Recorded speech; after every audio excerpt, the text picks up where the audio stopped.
boy with a high-ho, the wind and the rain. The foolish thing was but a toy, for the rain it raineth every day. With a high-ho, the wind and the rain, and the rain it raineth every day.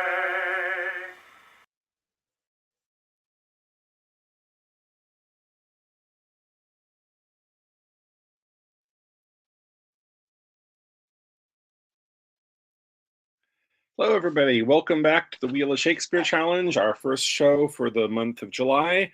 Glad to have you back. I'm glad to be here with Sheila, Maggie, John, Henry, and Bill to do impromptu performances of Shakespeare for everybody here today. Based on a randomly chosen order, I am going to be the one who performs first, and Sheila, you're on deck. You're going to go after me. Let me bring up the wheel to find out what I'm going to do to start us off.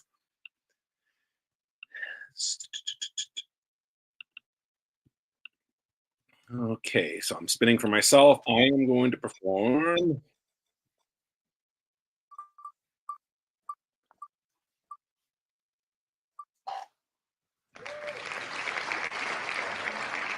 Claudius. You're yet a Hamlet, our dear brothers.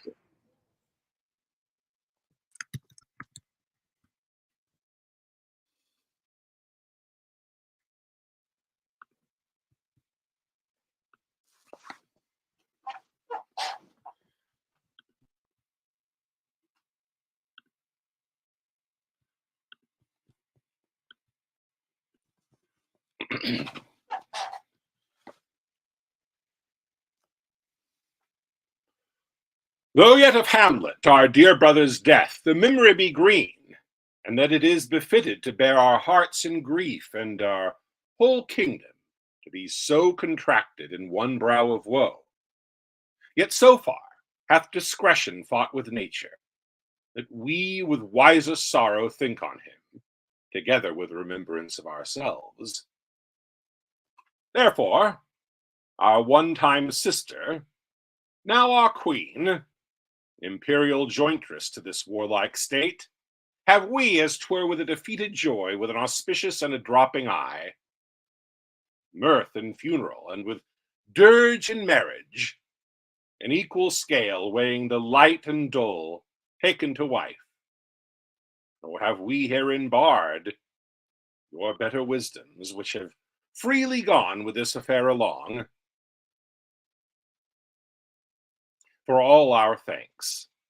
Now follows that you know young Fortinbras, holding a weak supposal of our worth, or thinking by our late dear brother's death, our state to be disjoint and out of frame, colleague with the dream of his advantage, he hath not failed to pester us with message importing the surrender of those lands lost by his father, with all bonds of law, to our most valiant brother.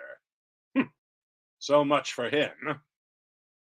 Now, for ourselves, and for this time of meeting, thus much the business is. We have here writ to Norway, uncle of young Fortinbras, who impotent and bedrid scarcely hears of this his nephew's purpose. 'Tis oppress his father's gate herein, and that he levies the lists and full proportions, are all made out of his subject. And we here dispatch you, good Cornelius, and you, Voltimand, for bearers of this greeting to old Norway, given to you no further personal power to business with the king, more than the scope of these deleted articles allow. Farewell, and let your haste commend your duty.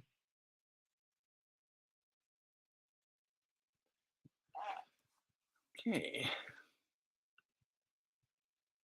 So Sheila, you are up next, and John, you're on deck. John will perform after Sheila does.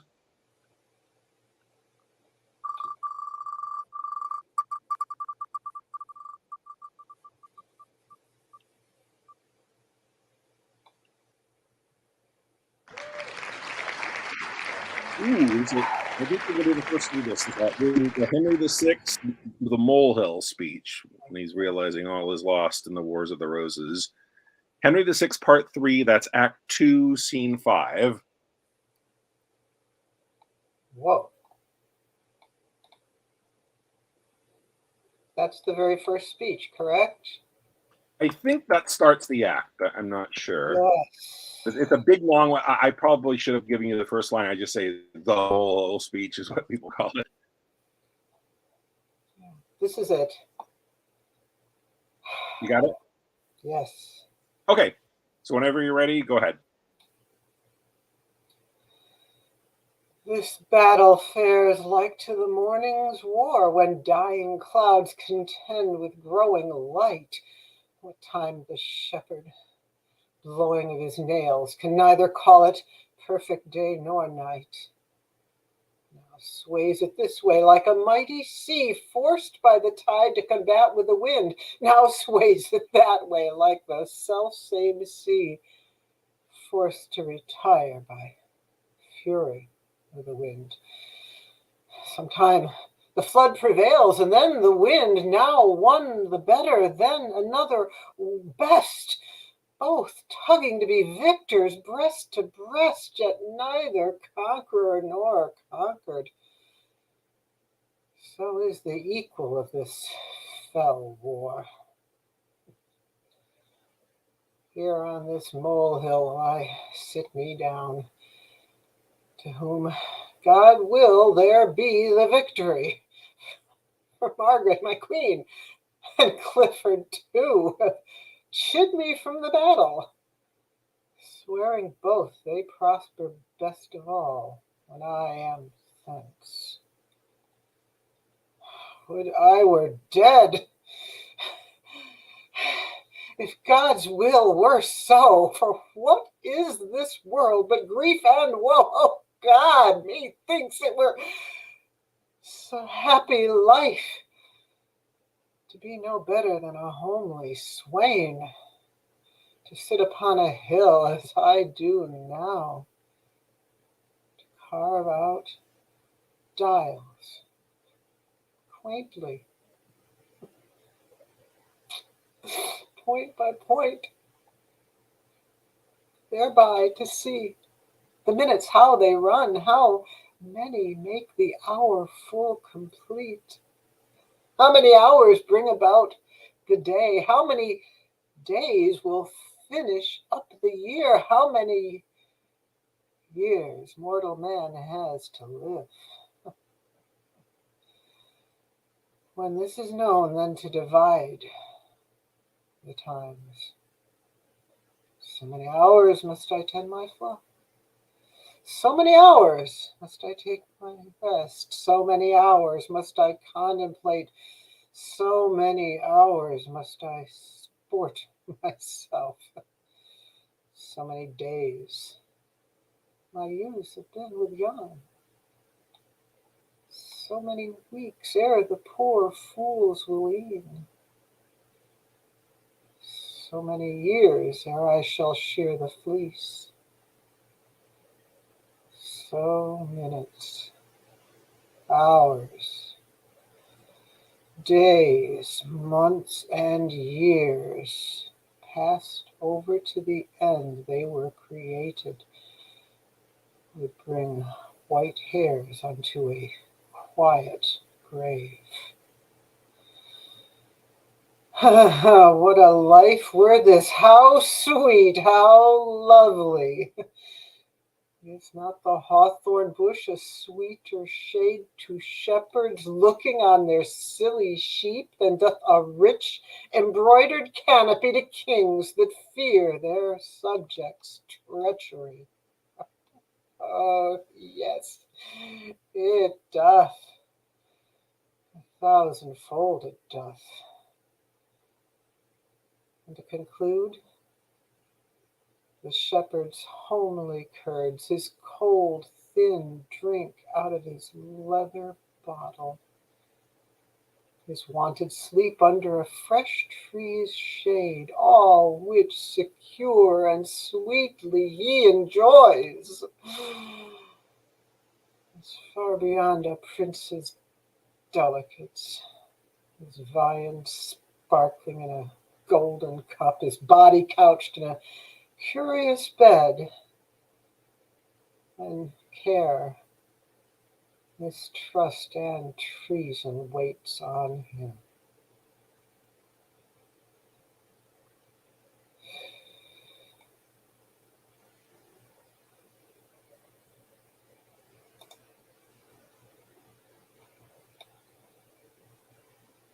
Okay, thank you. Very nice.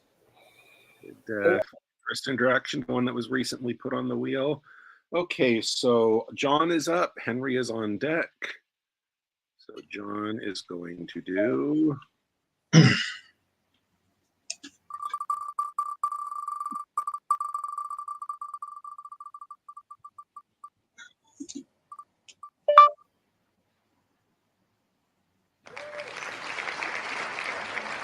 Philip the Bastard, Mad World, Mad Kings. Act 2, it's a long scene, but I believe it's at the very, very end, reflecting on everything that happened in that long scene. King John, Act 2, Scene 1? King John, Act 2, Scene 1. Okay. Mad King. I believe it's the closing of the scene. So whenever you're ready. Oh, okay. I have to do a little navigating here. Just a second.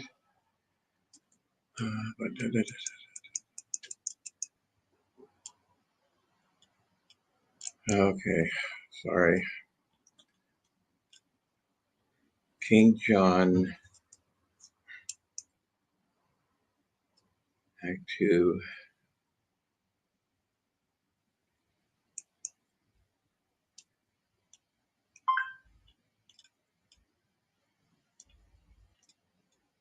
Did you say it was at the end of the thing? Yes, I think so. Okay.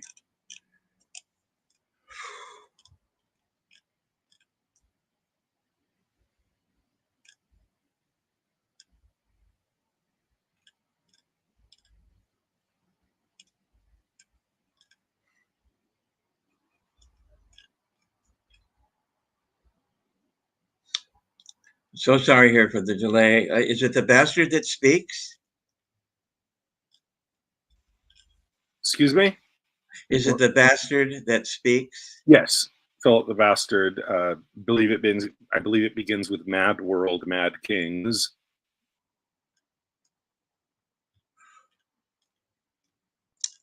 Okay, I got it. Let me just make it a little bigger. Okay, this is code read. Mad world, mad kings, mad composition. John, to stop Arthur's title in the whole, hath willingly departed with a part, and France, whose armor conscience buckled on, whom zeal and charity brought to the field as God's own soldier, rounded in the ear with that same purpose changer, that sly devil, that broker, that still breaks the pate of faith, that daily break vow, he that wins of all, of kings, of beggars, old men, young men, maids, who, having no external thing to lose but the world made, cheats the poor maid of that smooth-faced gentleman, tickling commodity, the bias of the world who of itself is prized well, made to run even upon even ground, till this advantage, this vile drawing bias, this sway of notion, this commodity, make it take head from all indifferency, from all directions, purpose, course, intent. And this same bias, this commodity, this bawd, this broker, this all-changing word, hath drawn from him, from his, clapped on the outwards eye of fickle France, hath drawn him from his own determined aid, from a result in honorable war, to a most base and vile concluded peace. And why rail I on this commodity, but for because he hath not wooed me yet, Not that I have the power to clutch my hand when his fair angels would salute my palm, but for my hand, as unattempted yet, like a poor beggar raileth on the rich. Well, whiles I am beggar, I will rail and say there is no sin but to be rich, and being rich, my virtue then shall be to say there is no vice but beggary.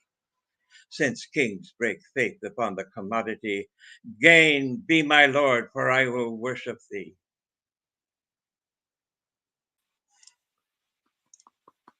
Okay, John. Okay, so Henry is up now. Bill is on deck, then Maggie, and then we'll do the scenes. So let's see, Henry. There's Henry. Okay, spinning for Henry. He's going to do.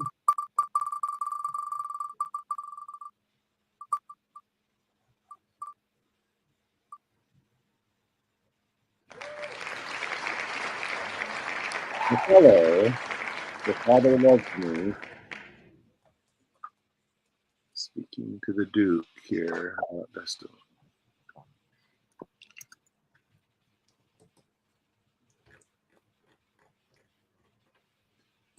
That's Act 1, Scene 3. Again, it's her father loved me. So whenever you're ready.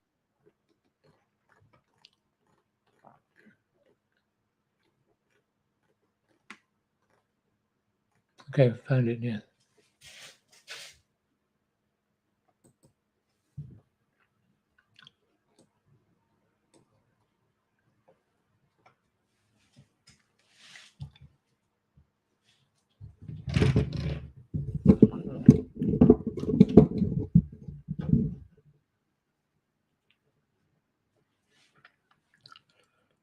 Her father loved me, oft invited me, still questioned me the story of my life from year to year, the battles, sieges, fortunes that I have passed.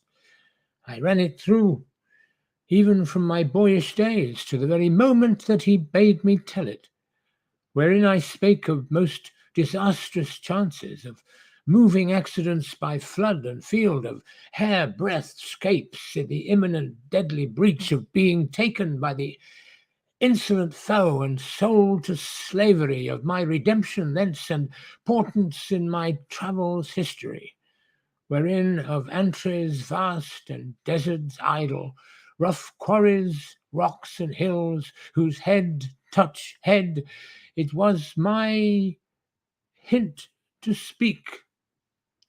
Such was the process, and of the cannibals that each other eat, the anthropologi, and men whose heads do grow beneath their shoulders.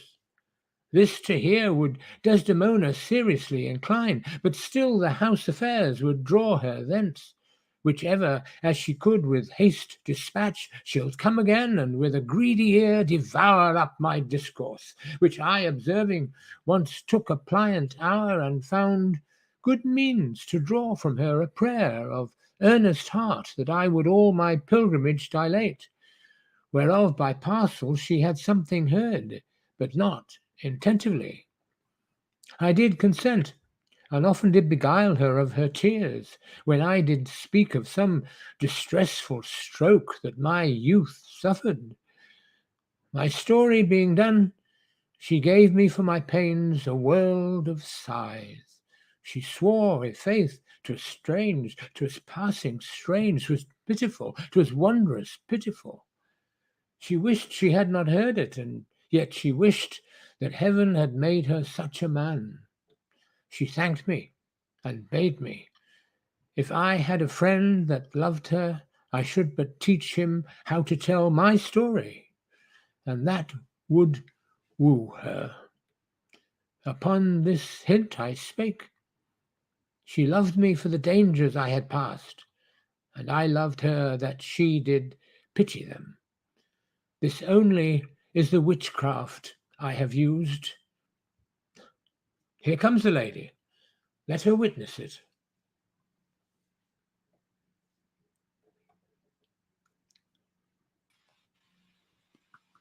Okay, thank you, Henry.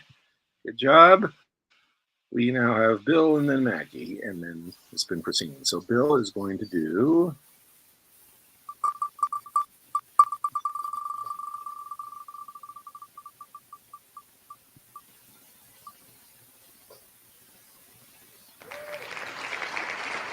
Juliet, what three stars and keys? Okay. Act 3, Scene 2, top of the scene. Act 3, Scene 2. So whenever you're... So I have to pretend that I'm a teenage girl.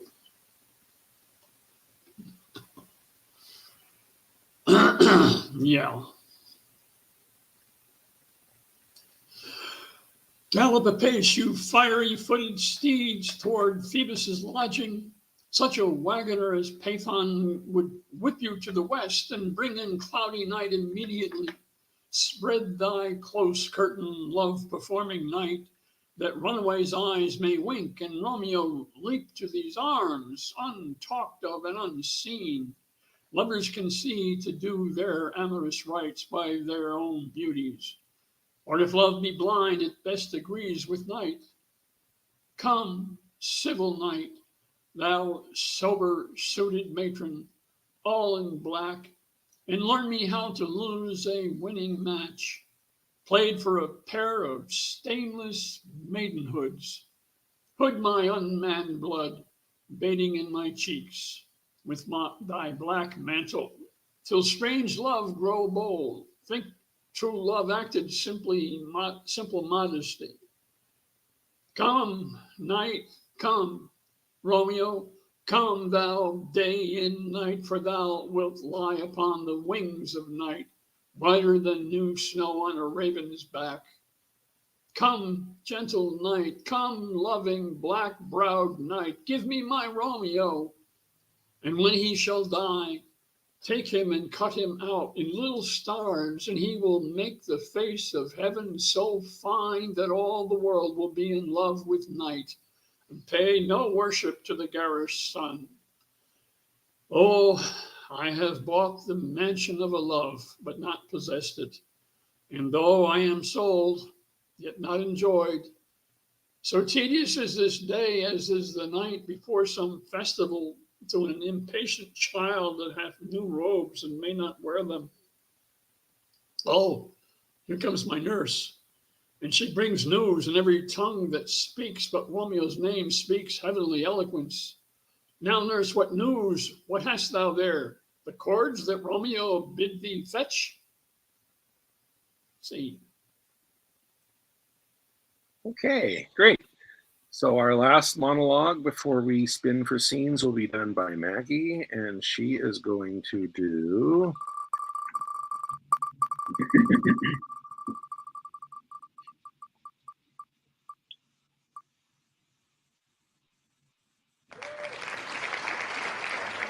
Oscar, the Tempest Epilogue. Now my charms are all overthrown. Okay. All righty. That's an easy one to find. Very into the play. Right.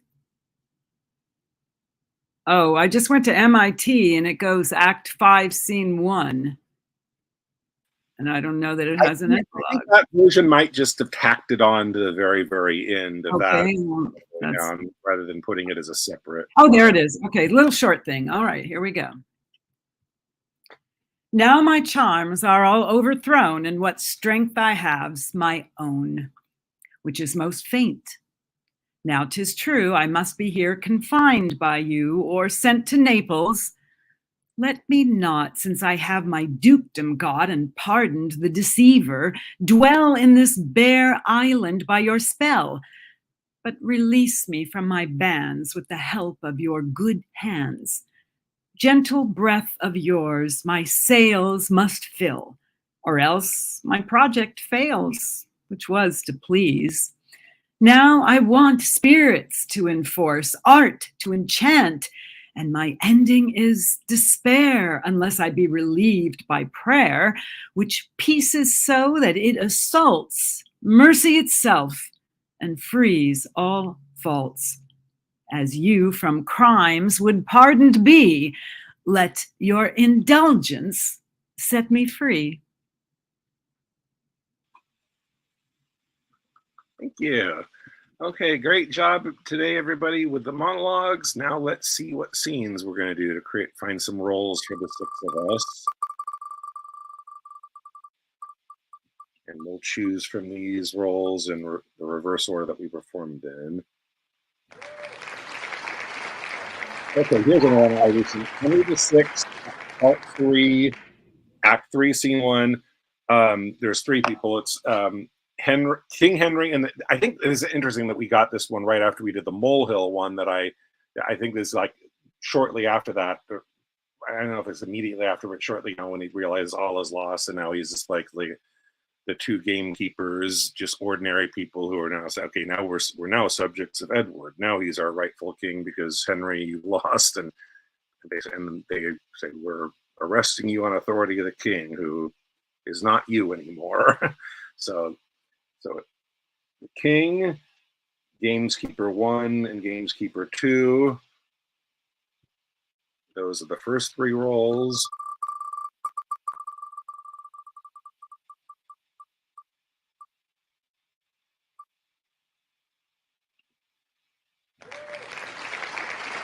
Yeah, good.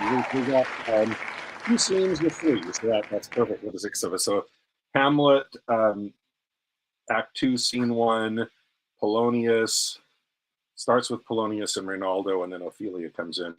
Polonius, Rinaldo, and Ophelia. So the 6 roles that we're going to choose from in reverse order from that we perform. So Maggie will get the first choice, Bill next, etc. Polonius, Rinaldo, Ophelia in Act 2, Scene 1. King Henry, who's just been defeated in the Wars of the Roses. 1 gameskeeper, ordinary guy that finds him, and another gameskeeper that finds him and says, we arrest you on the authority of the new king. So Maggie, what would you like of those? Well, I think I'd like the Henry VI one, but I just went to that scene. You said it was Part 3. Yeah, let me make sure I got it right, because I just watched that. Maybe I looked at the wrong thing. So it's Part 3, Act 3, Scene 1. Oh yeah, it starts with the 2 keepers, first keeper, second keeper, and then Right. King Henry comes in. This I guy, got it. Yeah. Yeah, I just had picked the wrong scene. Thank you. I'll do Henry. Okay, so Maggie will be the king in that one.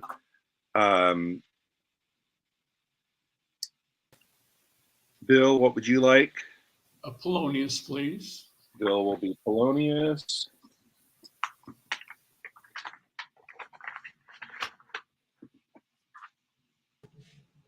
Henry, what would you like? Ophelia, please. Henry will be Ophelia.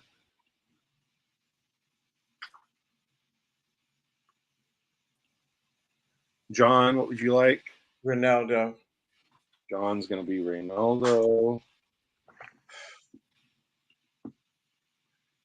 And between me and Sheila, it's just gameskeeper 1 or 2. Suspicions. It's your choice, 1 or 2. I'll be 1. Okay, so you'll be the first gameskeeper. I'll be the second gameskeeper. Okay, let me create the banner for this.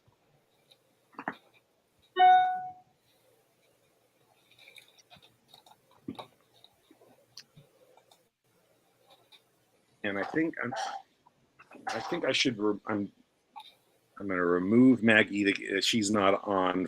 It starts out just the gameskeeper is surveying what's going on, and then the king, about to be the ex-king, enters. Okay, so whenever you're ready, go ahead and start us off. Under this thick-grown brake we'll shroud ourselves, for through this lawn and on the deer will come, and in this covert will we make our stand, culling the principle of all the deer. I'll stay above the hill, so both may shoot. That cannot be. The noise of thy crossbow will scare the herd, and so my shot is lost. Here, stand we both, and aim we at the best. And for the time shall not seem tedious, I'll tell thee what befell me on a day in this self place where now we mean to stand. Here comes a man. Let's stay till he be past. From Scotland am I stolen, even of pure love, to greet mine own land with my wishful sight. No, Harry, Harry, 'tis no land of thine.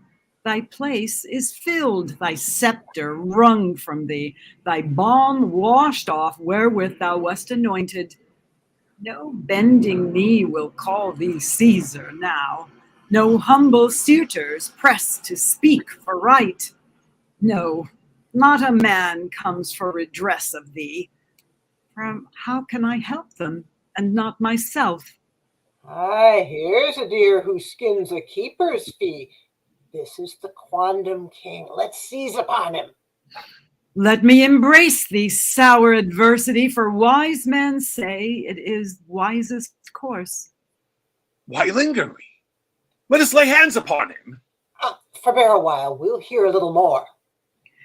My queen and son are gone to France for aid, and as I hear, the great commanding Warwick is thither gone to crave the French king's sister to wife for Edward. If this news be true, poor queen and son, your labor is but lost. For Warwick is a subtle orator, and Lewis a prince soon won with moving words. By this account, then, Margaret may win him, for she's a woman to be pitied much. Her sighs will make a battery in his breast. Her tears will pierce into a marble heart. The tiger will be mild while she doth mourn, and Nero will be tainted with remorse to hear and see her plaints, her brinish tears. But she's come to beg, Warwick to give. She on his left side, craving aid for Henry, he on his right, and says her Henry is deposed. She weeps and says his Edward is installed, that she, poor wretch, for grief can speak no more, whilst Warwick tells his title, smooths the wrong, inferreth arguments of mighty strength, and in conclusion wins the king from her with promise of his sister, and what else to strengthen and support King Edward's place.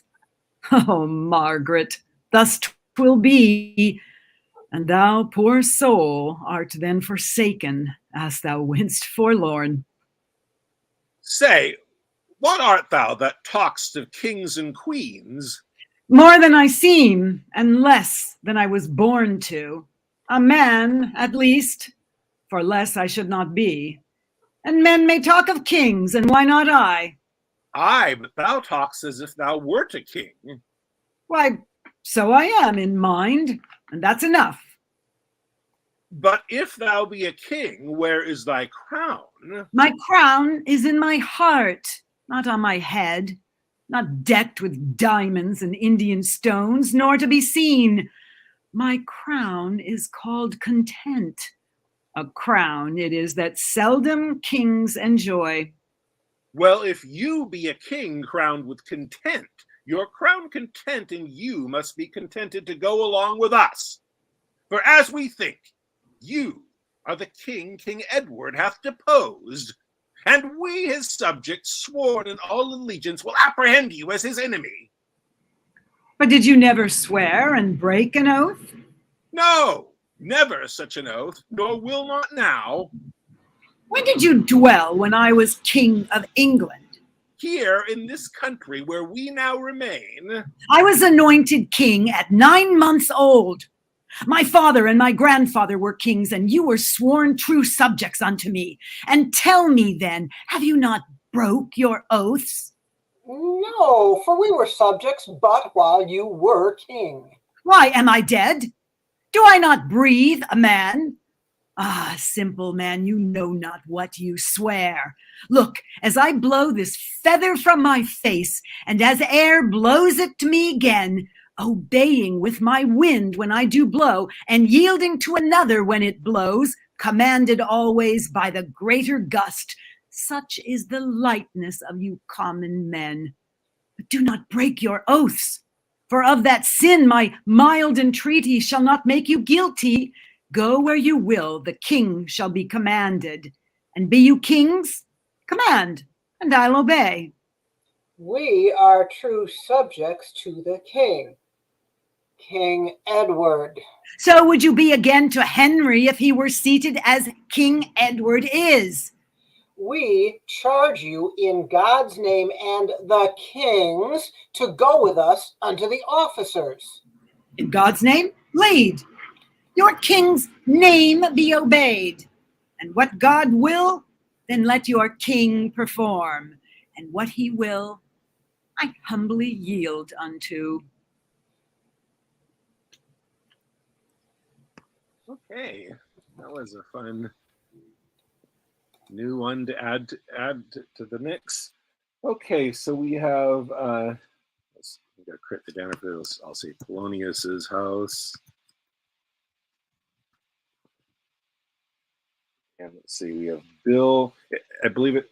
Bill and who took Ronaldo? I think it was John. I believe it starts with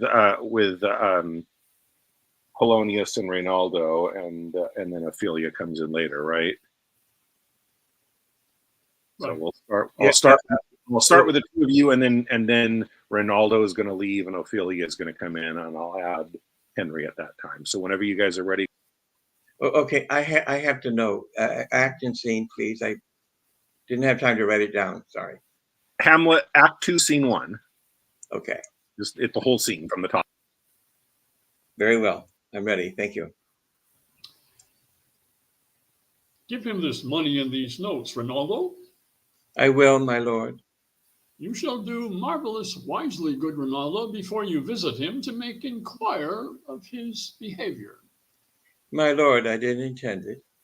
Very well said. Very well said. Look you, sir, inquire me first what danskers are in Paris, and how and who, what means, and where they keep, what company, at what expense, and finding by this encompassment and drift of question that they do know my son. Come you no more nearer than your particular demands will touch it. Take you as 'twere some distant knowledge of him, as thus I know his father and his friends, and impart him. Do you mark this, Rinaldo? Aye, very well, my lord. And impart him, but you may say not well. But if it be he, I mean, he's very wild, addicted, so and so, and there put on him what forgeries you please. Marry, none so rank as may dishonor him, take heed of that. But, sir, such wanton, wild, and usual slips as our companions noted and most known to youth and liberty. As gaming, my lord. Aye, and or drinking, fencing, swearing, quarreling, drabbing, you may go so far. My lord, that would dishonor him. Faith, no.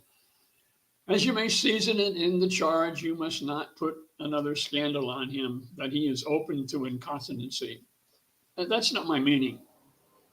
But breathe his faults so quaintly that they may seem the taints of liberty, the flash and outbreak of a fiery mind, a savageness in unreclaimed blood, of general assault. But, my good lord. Wherefore should you do this? I, my lord, I would know that. Marry, sir, here's my drift, and I believe it is a fetch of wit. You laying these slight sullies on my son as 'twere a thing a little soiled in the working.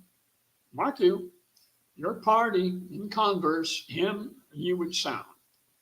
Having ever seen in the predominant crimes the youth you breathe of guilty, be assured he closes with you in this consequence. Good sir, or so, or friend, or gentleman, according to the phrase or the addition of man and country. Very good, my lord. And then, sir, does he this? He does. What was I about to say? By the mash, I was about to say something. Where At did I leave?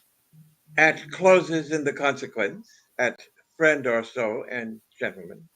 Ah, it closes in the consequence. Aye, Mary. He closes in the consequence. He closes thus. I know the gentleman. I saw him yesterday or t'other day or Dan with such or such. And as you say, there was a gaming there or tookens roused. There falling out at tennis or perchance I saw him enter such a house of sale, Peter Litchett, brothel or so forth. See you now in your bait of falsehood takes this carp of truth. And thus do we of wisdom and of reach with windlasses and with essays of bias by indirections find directions out. So by my former lecture and advice shall you, my son. You have me, have you not? My lord, I have. God be with you. Fare you well. Good, my lord. Observe his inclination in yourself, I shall, my lord. and let him ply his music. Well, my lord. Farewell.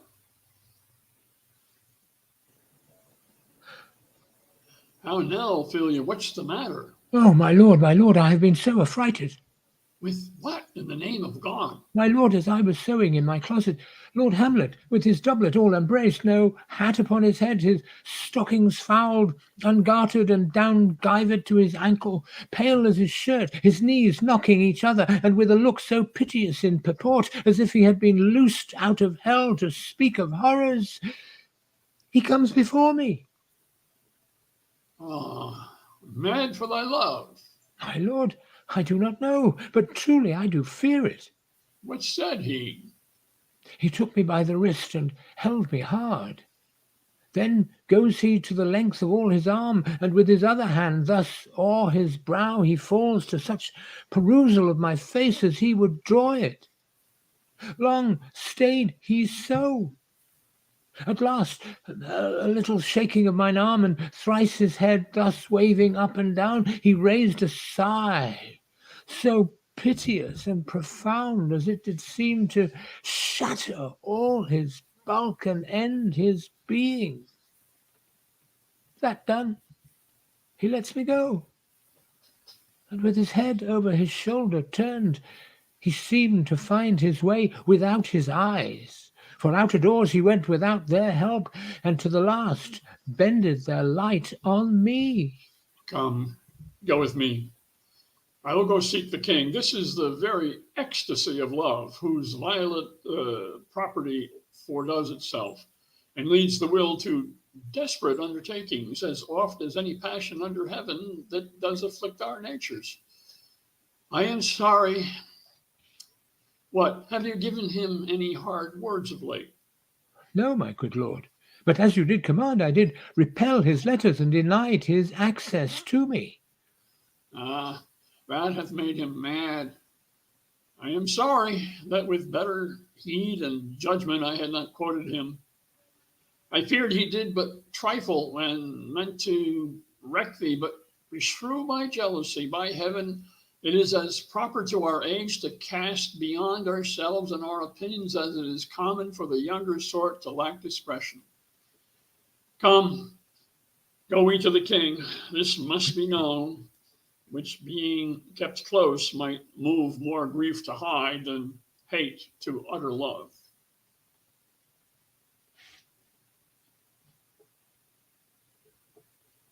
Okay. So great job today, everybody. I love the performances. I'm glad we got a chance to what came up on the wheel, some stuff I recently added, and so we got a little bit of new material this time, and people did great with it as always. I'm glad to have seen the performances. Hope the people watching live enjoyed the performances, and we look forward to seeing you again the same time next week for the Wheel of Shakespeare Challenge. Take care, everybody. Bye now.